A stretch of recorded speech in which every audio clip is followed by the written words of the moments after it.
தங்கள் ரசனையால் தமிழ் சினிமா உலகை வாழ வைக்கும் ரசிகர்கள் யாவருக்கும் வெட்டி விமர்சனத்தின் முதல் வணக்கம். இன்றைக்கி இந்த பகுதியில் நாம் விமர்சனம் பார்க்கக்கூடிய படம் இயக்குனர் லான் வைஸ்மேனுடைய படைப்பில் ஆனா டி ஆர்மஸோடைய நடிப்பில் இன்றைக்கி ஒரு ஹாலிவுட் படமாக தமிழ்லையும் டப்பிங் ஆகி நம்ம ஊரில் ரிலீஸ் ஆகிருக்கக்கூடிய பேலரினா படத்தோட விமர்சனம் தான் பார்க்க போகிறோம். இந்த விமர்சனம் ஆகப்படுது கடைசி வரைக்கும் பாருங்கள்.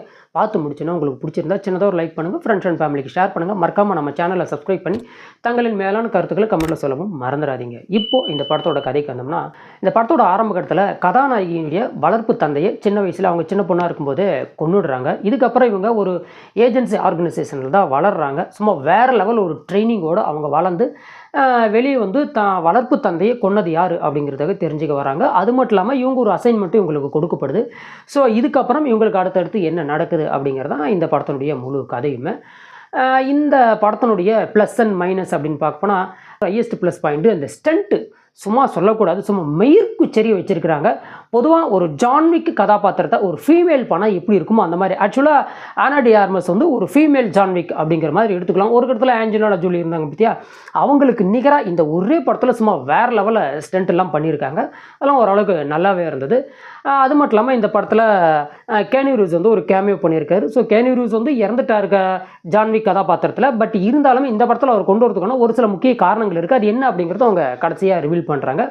அதுவும் ஓரளவுக்கு நல்லாவே இருந்தது. அதே மாதிரி இந்த படத்தினுடைய கேமரா ஒர்க் ஆகட்டும், எடிட்டிங் ஆகட்டும், பேக்ரவுண்ட் மியூசிக் ஆகட்டும் சும்மா வேறு லெவலில் பின்னி பிசுறு தட்டியிருக்காங்க. இன்னும் சுருக்கமாக சொல்லப்போனால் ஃபைட் சீக்வன்ஸ் எல்லாம் சும்மா வேற மாதிரி. இன்னும் சொல்லப்போனால் lady Balaiah from the Hollywood அப்படிங்கிற மாதிரி நம்ம பாலையா வந்து அடாவடிக்கு பண்ணுவார். இவங்க வந்து இதில் கொஞ்சம் அநியாயத்துக்கு பண்ணியிருக்காங்க. ஆனால் அதுவும் பார்க்குறதுக்கு கொஞ்சம் அழகாக இருக்குது அப்படின்னே நாம் சொல்லி ஆகணும்.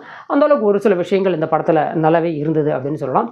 இப்போது இந்த படத்தோடைய மைனஸ் அப்படின்னு பார்க்க போனால், அதாவது பெரும்பாலான காட்சிகள் இந்த படத்தில் என்னை பொறுத்த வரைக்கும் ஸ்டோரி, அதாவது அந்த ஜான்விக் வேர்ல்டுக்குள்ளே ஸ்டோரி நடக்கிறதா இருந்தாலுமே பெரும்பாலான காட்சிகள் இந்த படத்தில் நமக்கு எந்த இடத்துலையும் ஒத்து போகாத வண்ணமே இருக்குது. இன்னும் சுருக்கமாக சொல்லப்போனால் ஒரு ஊரே, அதை நம்ம இந்த மேட்ரிக்ஸ் ரீலோட் பார்த்துருப்பீங்களா, அதில் வந்து நியோ ஆண்டர்சன் நம்ம கேனு ரீவ்ஸ் தான் அதுலேயும் நடிச்சிருப்பார். கிட்டத்தட்ட ஒரு 100 க்ளோன்ஸோட ஃபைட் பண்ணுவார். ஸோ அதையும் தாண்டி இந்த படத்தில் இருந்து இவங்க வந்து ஒரு ஊரே வந்து பேலரினா கூட ஃபைட்க்கு வரும். சின்னதாக ஒரு ஸ்க்ராட்சோட அந்த இடத்த விட்டு அவங்க ஃபைட் பண்ணி தப்பிப்பாங்க. டே இதெல்லாம் பொறுக்குமாடா, அடக்குமாடா, எங்கள் பாலையை விட ஓவராக பண்ணுறீங்களாடா அப்படிங்கிற மாதிரி நமக்கு கேட்க தோணும். அப்படி இருந்தாலும் ஒரு சில விஷயங்கள் அந்த இடத்துல நல்லா இருந்தது. பட் இது ஒரு நம்ம மைனஸாக பார்க்க முடியும். அதே மாதிரி படத்தில் பெரும்பாலான இடத்துல அந்த வயலன்ஸ் சீன்ஸ் எல்லாம் சும்மா அள்ளி தெறிக்க விட்டுருக்காங்க. நீங்கள் வந்து குழந்தைங்கள கூட்டிகிட்டு போகிறது என்னை பொறுத்தவரைக்கும் தவிர்க்கிறது நல்லது.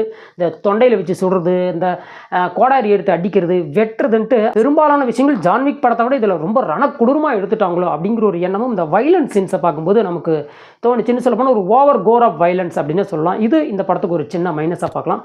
மற்றபடி இந்த படத்தில் மைனஸ்ன்னு சொல்லிக்கிறதுக்கு பெருசாக எதுவுமே இல்லை. ஏன்னா நான் ஓப்பனாக சொன்ன மாதிரி இது ஒரு லாஜிக்கலாக மேஜிக் மூவி அப்படிங்கிறதுனால இதில் நம்மளாம் மைனஸ் பார்க்க முடியாது. இதில் மைனஸ் பார்த்தா படமே மைனஸாக தான் நமக்கு தெரியும். ஸோ இந்த ஹாலிவுட் ஆக்ஷன் ஜர்னர் படங்களை விரும்பக்கூடிய மக்களை 100% சாட்டிஸ்ஃபைட் பண்ணி வெளியே அனுப்பக்கூடிய படம் தான் இந்த பேலரினா. நம்மளை பொறுத்த மட்டும் ஒரே ஒரு விஷயம் தான் உங்ககிட்ட நான் சொல்லணும்னு நினச்சேன். ஆக்சுவலாக இந்த படம் இன்றைக்கி தான் நம்ம ஊரில் ரிலீஸு. ஆனால் போன வாரம் 6ஆம் தேதி UK யூஎஸில் ரிலீஸ் பண்ணாங்க. ஆனால் நம்ம ஆளுங்க நம்ம ஊரில் வரத்துக்கு முன்னாடியே தமிழில் ரிவ்யூ போட்டு வச்சுருக்காங்க. டே அநியாயம் இல்லையாடா, தமிழ் படம் தான் ஒரு நாளைக்கு வரத்துக்கு முன்னாடியே உருட்டு போடுவீங்க, ஹாலிவுட் படத்துலையும் விட்டு வைக்க மாட்டீங்களாடா அவங்க உருட்டை அப்படிங்கிற மாதிரி தான் நமக்கு கேட்க தோணுச்சு. ஆக்சுவலாக இந்த படம் தமிழ்லையும் அவைலபிள் இருக்குது. தேட்டருக்கு போய் பாருங்கள். உங்கள் ஹாலிவுட் ஆக்ஷன் ஜோனரை விரும்பக்கூடிய நபர்களாக நீங்கள் இருந்தால் இது வந்து உங்களுக்கு டோட்டலி 100% விஷுவல் ட்ரீட்டாக இருக்குன்னு நான் நினைக்கிறேன். ஃப்ரீயாக இருந்தால் இந்த விமர்சனத்துக்கு அப்புறம் இந்த படத்துக்கு போனீங்கன்னா அது எப்படி இருக்குது அப்படிங்கிறத பார்த்துட்டு வந்து உங்கள் மேலான கருத்துக்களை கமெண்ட்டில் சொல்லுங்கள். மறக்காமல் இந்த வீடியோக்கு ஒரு லைக் பண்ணுங்கள், ஃப்ரெண்ட்ஸ் அண்ட் ஃபேமிலிக்கு ஷேர் பண்ணுங்கள். மறக்காமல் நம்ம சேனலை சப்ஸ்கிரைப் பண்ணி நமக்கு சப்போர்ட் பண்ணவும் மறந்துடாதீங்க. இக்காணொலியை கண்டிருந்த அனைத்து நல்லுணங்களுக்கும் நன்றி தெரிவித்துக் கொண்டு மற்றும் ஒரு சிறந்த விமர்சனத்துடன் தங்களை சந்திக்கும் வரை தங்களிடமிருந்து விடைபெறுவது வெட்டி விமர்சனம் வெல்க தமிழ்.